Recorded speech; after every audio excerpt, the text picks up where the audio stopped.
The latest. Thank you for your love and support. I appreciate you all. Sorry about my voice.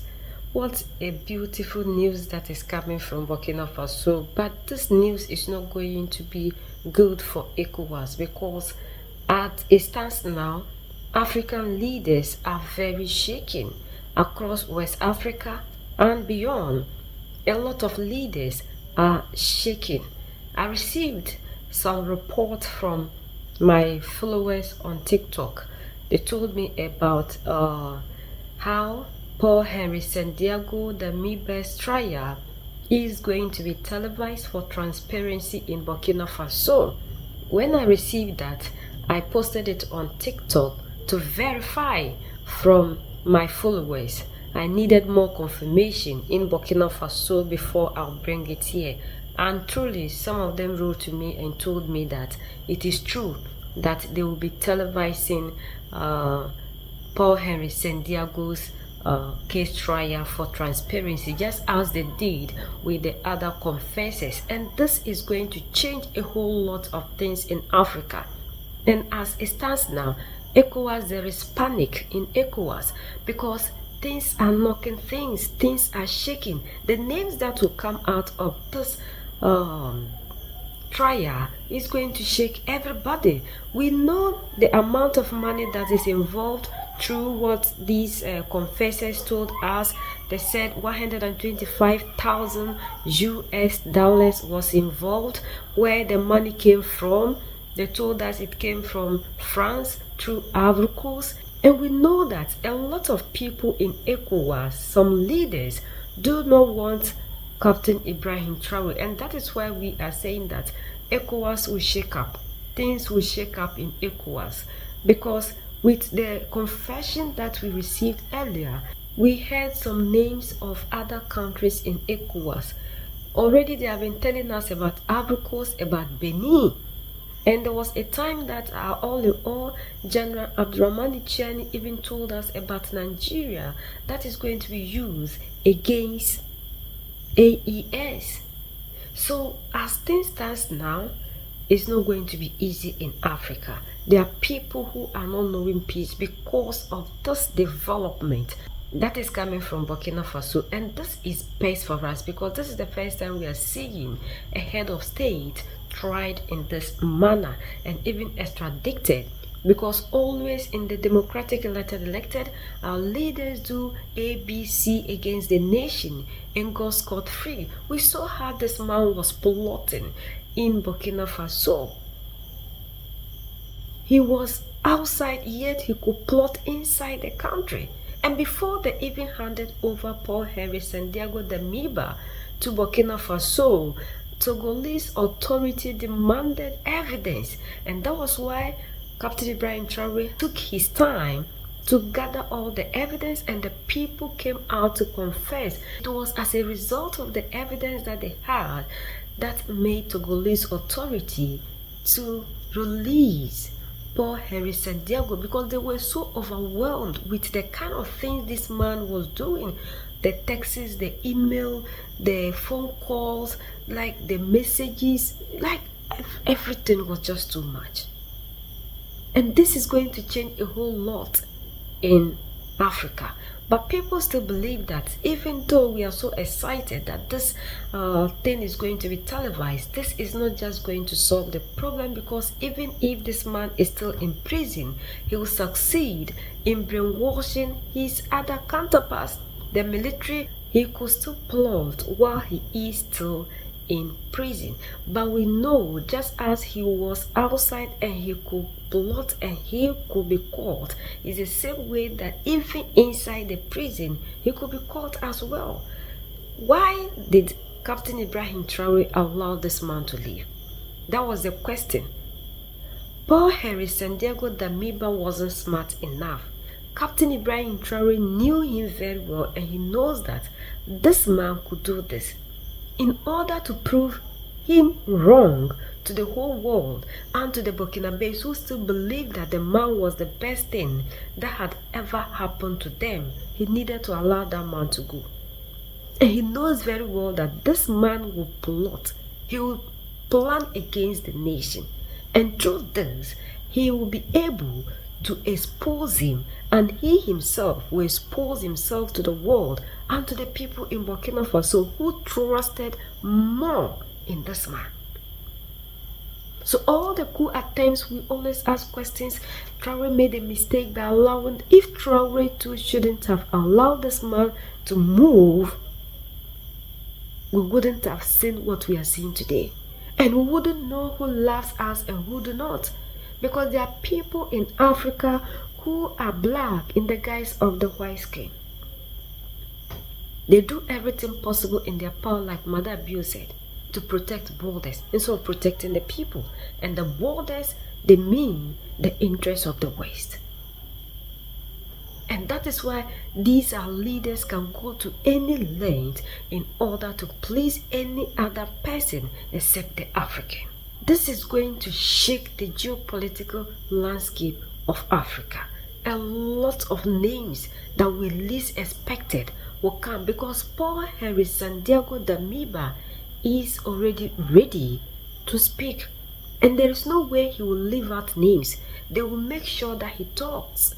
And even the people in Burkina Faso are looking for this man to talk because they are also so tired of this man. All the things that he has done, like everybody is shocked.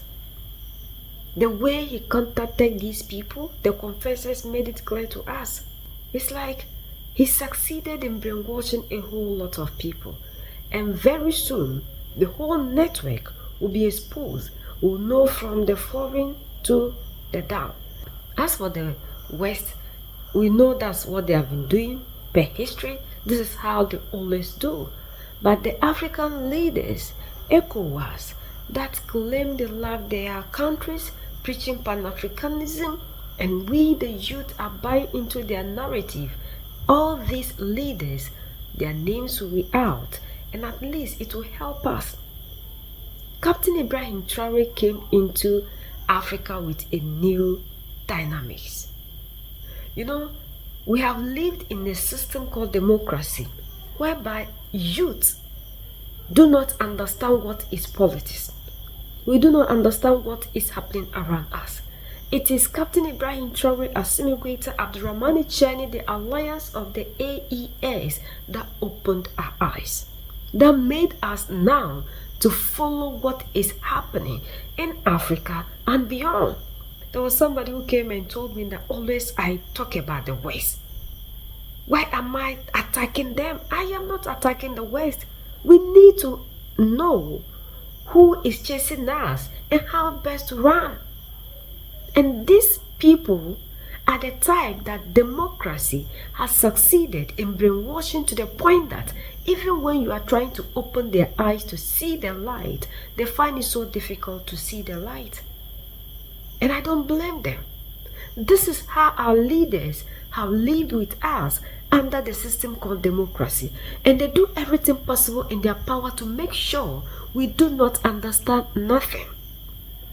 Because the more we try to understand what is happening in the country, the more we will rise against them. So in order for us not to know anything, they keep us under a system that teaches us nothing. But AES came and changed the whole thing. And it's making us now to have interest in politics, to dig and understand. Because the motive of AES is to awaken the African. And that awakening is spreading across Africa and beyond like wildfire. This is something that our leaders in the democratic elected are not happy about. Because it's giving us knowledge, self-awareness, and making us to think critically, to analyze issues critically, which these people do not want. So Africa right now, like one time they had their meeting, African Union, whatever, and there was a man who said that African Union and the leaders are sitting on a time bomb if they don't control the youth of today. Which means that if they don't do everything possible in their power to still bring us to the dark, they will never be able to prevail. We will rise against them. And that is true. Looking at what we are now getting from AES, We now understand what is happening around us. We now can tell who is a leader and who is not. And this is what our leaders in the democratic elected do not want. Because when your eyes are open, they can never cheat you. They can never control you, neither can they manipulate you. And Paul Henri Sandiago's case could even open the eyes of the African the more. Because now Burkinabés are so alert. They understand what is happening around them. They know who they are fighting against, and they know what they are supposed to be doing for themselves. And they know what they should be doing for their nation, their continent. And they believe in their own strength, in their own narrative. They believe they are the only people that can solve their own problems instead of depending on other people like those of us in the democratic elected who still believe in foreign investors coming to the country to set us free. These are the things we hear on our media platforms. But Mali, Niger, Burkina are different because they try to educate the people to understand that their strength lies in them, and they are the only people that can cause a change in their respective countries. And for that matter, they are working towards that. And that has also spread across to African countries. That is making the youth to rise up. And majority that are still sleeping after the trial of Paul Sandiago Damiba, a lot of people eyes will open, and that will even shape the youth properly, so together we can fight for that which is rightful ours. We are the only ones that can set ourselves free. United we stand, divided we fall, and united we keep standing forever and ever. The greatest enemy of the African is mental slavery. So let's decolonize ourselves from mental slavery. Let's keep sharing to educate our brothers and sisters. Together we make Africa great for ourselves and the next generations that are going to come. So that's the latest around the world in Africa, West Africa, in Burkina Faso.